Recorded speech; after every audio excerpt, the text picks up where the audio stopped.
কাজে যদি দূরে থাকেন, আমি এই লক্ষ জনতার সামনে কসম করে বলতে পারি, আগামী ক্ষমতা দেবে ইসলাম, ক্ষমতা দেবে ইসলাম।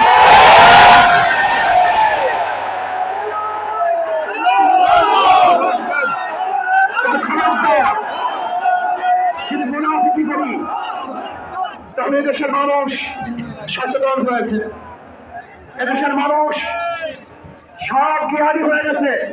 বিশ্বাস করবেন না,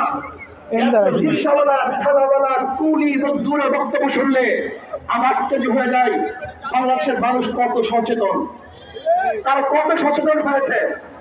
যদি আমরা মুনাফিকি না করি, যদি আমরা ঐক্যবদ্ধ থাকি, বাংলাদেশে একটা বাক্স ইসলামের নাম দিতে পারি।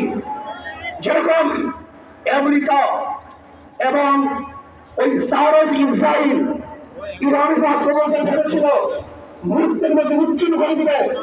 কিন্তু আক্রমণ করা হয়ে দেখেছে ইরানের গ্রহণ থেকে কোথা থেকে বোম মিসাইল চলে আসছে। আমেরিকা এবং ইসরায়েল যেরকম অনুভব করতে পারেন, বাংলাদেশের বুকে যদি একটা বাক্স দেওয়া হয়, বাংলাদেশের ঘরের থেকে এবং মিসাইল হবে এবং হবে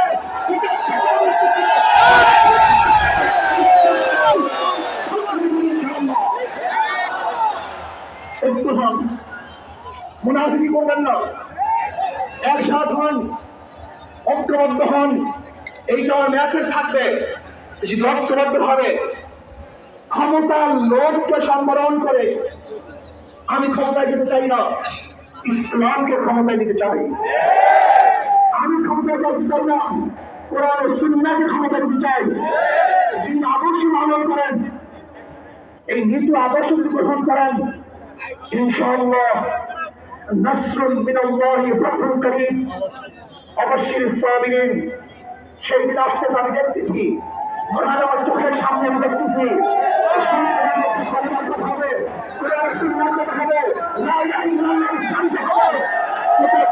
মানুষ শান্তিতে বসবাস করতে পারবে, জুলুম থাকবে না, অত্যাচার থাকবে না, অবিচার থাকবে না।